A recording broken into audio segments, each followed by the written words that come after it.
नमस्कार. आज आपल्यासमोर विश्लेषणासाठी म्हणजे कोणतं पुस्तक किंवा रिपोर्ट नाहीये हां, आज आहे फक्त एक 4 ओळींचा श्लोक. आणि वरवर पाहता ही एक साधी प्रार्थना वाटते. हो, अगदी. पण जर आपण नीट पाहिलं तर यातले तुकडे थोडे विचित्र वाटतात. म्हणजे सुरुवात गणपतीपासून होते, मग लगेच निर्गुण तत्वाचा उल्लेख येतो, त्यानंतर शारदा आणि आणि अचानक शेवटी प्रभू राम. हो, हे सगळे एकाच श्लोकात कसे काय जोडले गेले आहेत? यात काहीतरी काहीतरी खोलवरचा संबंध असणार. नक्कीच. आजच्या चर्चेत आपण या 4 ओळींमधलं हे कोडं उलगडणार आहोत. आणि हे कोडं उलगडणं खूप रंजक ठरणार आहे, असं मला वाटतं. कारण अनेकदा अशा लहानशा रचनांमध्ये मोठमोठ्या ग्रंथांचं सार दडलेलं असतं. बरोबर? ही फक्त प्रार्थना नाही, तर एका संपूर्ण जीवन प्रवासाचा नकाशा आहे. नकाशा. अगदी अगदी योग्य शब्द आहे हा. चला तर मग या नकाशातला पहिला टप्पा पाहूया. पहिली ओळ आहे, गणाधीश जो ईश सर्वांग गुणांचा. आता गणाधीश म्हणजे गणपती हे तर सरळ आहे. हो. पण खरी उत्सुकता सर्वान गुणांचा ईश या वाक्यात आहे. गुण म्हटल्यावर आपल्या डोळ्यासमोर येतात ते म्हणजे चांगले गुण, वाईट गुण वगैरे. बरोबर. पण गणपती केवळ चांगल्या गुणांचाच देव आहे का?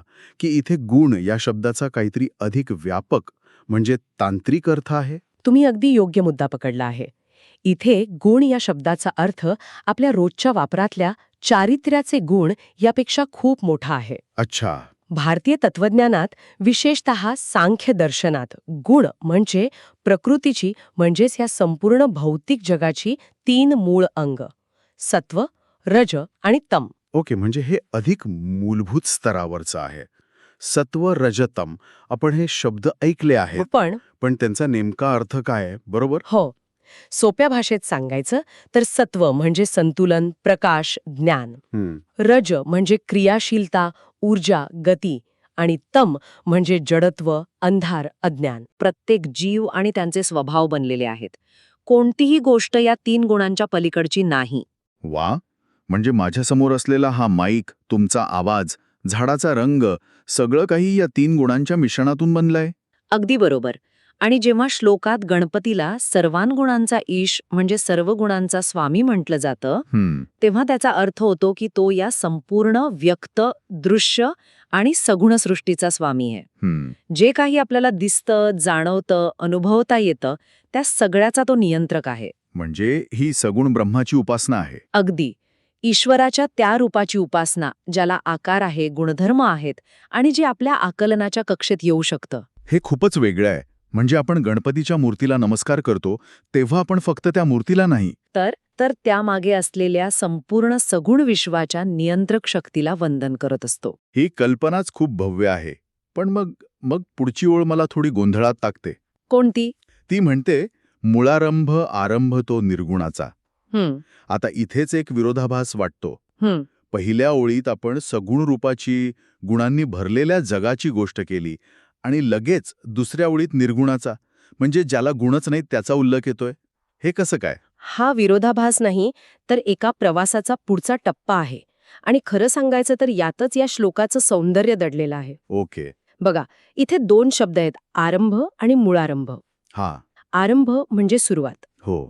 आपल्या साधनेचा, उपासनेचा आरंभ हा सगुण रूपापासून होतो, कारण ते आपल्याला दिसतं, आपण त्यावर लक्ष केंद्रित करू शकतो. पण तो मुळारंभ नाही. मुळारंभ म्हणजे? मुळातून होणारी सुरुवात. म्हणजे अंतिम स्त्रोत. अगदी. दी अल्टिमेट सोर्स. विचार असा आहे की हे जे सगुण रूप आहे, हे जे गुणांनी भरलेलं जग आहे, ते कुठून आलं? त्याचा मूळ स्रोत कोणता? तर तो स्रोत आहे निर्गुण तत्व. ते तत्व जे निराकार आहे, अव्यक्त आहे, ज्याला कोणतेही गुणधर्म चिकटलेले नाहीत. एखादं उदाहरण देता येईल का? हो, नक्कीच. जसं समुद्राच्या पृष्ठभागावर लाटा दिसतात, त्या सगुण आहेत. त्यांना आकार आहे, गती आहे. पण त्या लाटांचा मूळ स्रोत, त्यांचा मुळारंभ काय आहे? तर ते शांत निराकार पाणी. बरोबर, ते पाणी. म्हणजे एकाच देवतेमध्ये व्यक्त आणि अव्यक्त दोन्ही पाहिलं जातंय. हे समजायला थोडं कठीण आहे.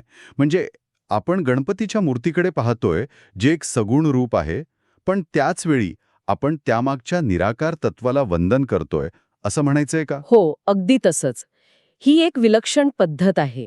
यात सांगितलं जाते की तुम्ही ज्या सगुण रूपाची पूजा करत आहात ते त्या अंतिम निराकार निर्गुण तत्वाचाच एक आविष्कार आहे. अच्छा. त्यामुळे इथे विरोधाभास नाही, तर एकाच सत्याची दोन टोकं जोडली जात आहेत. तुम्ही सगुण रूपाच्या माध्यमातून त्या निर्गुण सत्यापर्यंत पोहोचण्याचा मार्ग शोधत आहात. ठीक आहे, आता हे स्पष्ट झालं. म्हणजे या श्लोकाने आपल्यासमोर ब्रह्मांडाचं एक भव्य चित्र उभं केलंय. हां, एक व्यक्त रूप म्हणजे सगुण आणि त्याचा अव्यक्त स्रोत म्हणजे निर्गुण. हे आकलन करणं हेच एक मोठं आव्हान आहे. बरोबर. मग स्वाभाविकपणे प्रश्न येतो की हे समजून घेण्यासाठी, हे आकलन करण्यासाठी आपल्याकडे साधन काय आहे? आणि मला वाटतं याचं उत्तर तिसऱ्या ओळीत दडलंय. नमो शारदा मूळ छत्वार वाचा. हो. बरोबर. हा क्रम किती तर्कशुद्ध आहे बघा. आधी ध्येय निश्चित केलं, परमतत्वाला जाणणं. आता ते ध्येय गाठण्यासाठी जे साधन लागतं त्याला वंदन केलं जाते. आणि ते साधन आहे ज्ञान. अगदी. म्हणून शारदेला नमन. पण तिला फक्त ज्ञानाची देवता न म्हणता मूळ चत्वार वाचा असं म्हटलंय. हे खूप महत्वाचं आहे. हीच गोष्ट मला खूप वेगळी वाटते. आपण शारदेला नेहमी बोलण्याशी किंवा लिहिण्याशी जोडतो, पण 4 प्रकारच्या वाणीचं मूळ हे काहीतरी अधिक खोल वाटतंय. हो. म्हणजे आपण जे बोलतो त्या पलीकडेही काही आहे का? या चत्वार वाचा म्हणजे 4 वाणी कोणत्या? भारतीय तत्वज्ञानात वाणी किंवा शब्दाच्या प्रवासाकडे खूप सखोलतेने पाहिलं गेलंय. आपण जे बोलतो ती वैखरी वाणी. वैखरी. ओके. हां, चौथा आणि शेवटचा टप्पा आहे. पण याच्या आत आणखी 3 स्तर आहेत. आत म्हणजे आपल्या मनात. मनाच्याही आत. वैखरीच्या आधीचा तिसरा स्तर आहे मध्यमा. इथे आपल्या मनात शब्दांची जुळवाजुळव होते. आपण काय बोलायचं हे ठरवतो, पण ते अजून तोंडून बाहेर आलेलं नाहीये. हा एक आंतरिक संवाद असतो. हो. अच्छा, हे तर आपण नेहमी अनुभवतो, पण याच्याही आधी काही आहे? हो. मध्यमाच्या आधीचा दुसरा स्तर आहे पश्यंती. पश्यंती म्हणजे पाहणारी. पाहणारी? हो. या स्तरावर विचार शब्दांच्या रूपात नसतो, तर तो एका चित्राच्या, एका संकल्पनेचा किंवा एका ऊर्जेच्या रूपात असतो. जसं एखाद्या शास्त्रज्ञाला अचानक एखादा शोध लागतो, तेव्हा त्याला आधी शब्द सुचत नाहीत, तर एक संपूर्ण संकल्पना दिसते. थांबा, म्हणजे जसं की एखादी कल्पना डोक्यात येते, पूर्ण चित्र दिसतं, पण त्यासाठी शब्द सापडत नाहीत. तसं काहीसं एखाद्या कलाकाराला प्रेरणा मिळते तसं. अगदी अचूक उदाहरण दिलंत. आणि या सर्वांच्या मुळाशी जो पहिला स्तर आहे तो आहे परा. परा. ही शब्दाच्या आणि विचाराच्याही पलीकडची स्थिती आहे. ही शुद्ध चैतन्याची, नादाच्या उगमाची जागा आहे. ती अनुभवता येते, पण तिचं वर्णन करता येत नाही.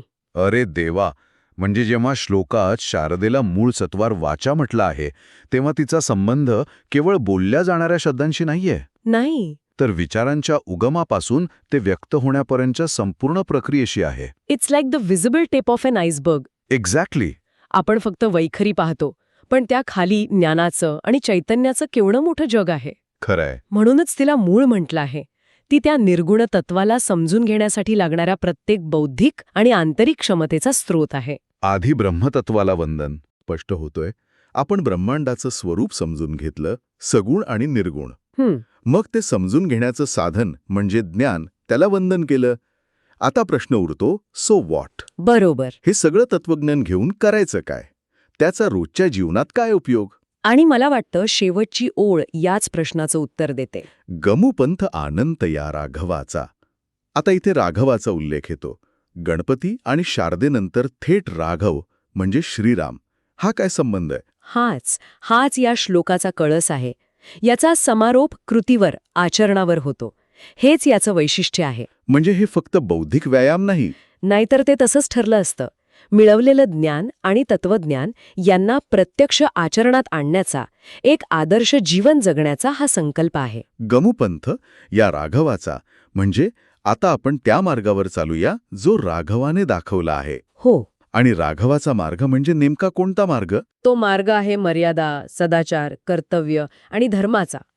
श्रीरामाचं जीवन हे ह्या मूल्यांचं मूर्तिमंत उदाहरण मानलं जातं, नाही का? हो, बरोबर. त्यांनी ज्ञानाचा उपयोग केवळ स्वतःच्या मोक्षासाठी नाही, तर समाजाच्या कल्याणासाठी, कर्तव्याच्या पालनासाठी केला.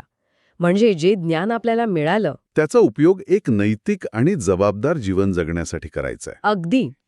तत्वज्ञान आणि व्यवहार यांची इथे सांगड घातली आहे. पण यातला अनंत हा शब्द मला थोडा विचार करायला लावतो. हं. अनंत म्हणजे ज्याला अंत नाही, एंडलेस. हं.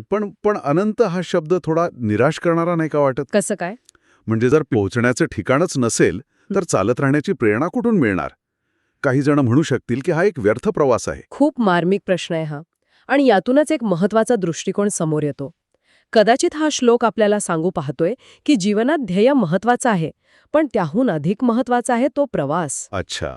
सदाचाराने जगणं, कर्तव्याचं पालन करणं हे कधीही न संपणारं व्रत आहे. आज मी चांगलं वागलो म्हणजे माझं काम संपलं असं होत नाही. तो एका ठिकाणी पोचून थांबणारा प्रवास नाही. नाही. म्हणजे ही एक निरंतर चालणारी जीवनशैली आहे. अगदी. ती एक निरंतर प्रक्रिया आहे. प्रत्येक क्षणी, प्रत्येक परिस्थितीत तुम्हाला धर्माने आणि सदाचाराने वागण्याचा निर्णय घ्यावा लागतो. त्याला अंत नाही. कदाचित अनंत या शब्दातून हेच सूचित करायचं आहे की ध्येय गाठण्यापेक्षा त्या मार्गावर निष्ठेने चालत राहणं हे अधिक महत्वाचं आहे. The path itself is the destination. ज्ञान मिळून त्यानुसार आचरण करण्याचा हा एक शाश्वत अनंत संकल्प आहे. हो. तर या एका श्लोकात एक संपूर्ण जीवनदृष्टिकोनच मांडलेला दिसतोय. सुरुवात होते सगुण उपासनेने, जी आपल्याला निर्गुण तत्वाच्या मूळ स्रोतापर्यंत घेऊन जाते. त्यानंतर त्या परमतत्वाला जाणण्यासाठी आवश्यक असलेल्या ज्ञानाला, म्हणजे विचारांच्या उगमापासून ते व्यक्त होण्यापर्यंतच्या संपूर्ण प्रक्रियेला वंदन केलं जातं.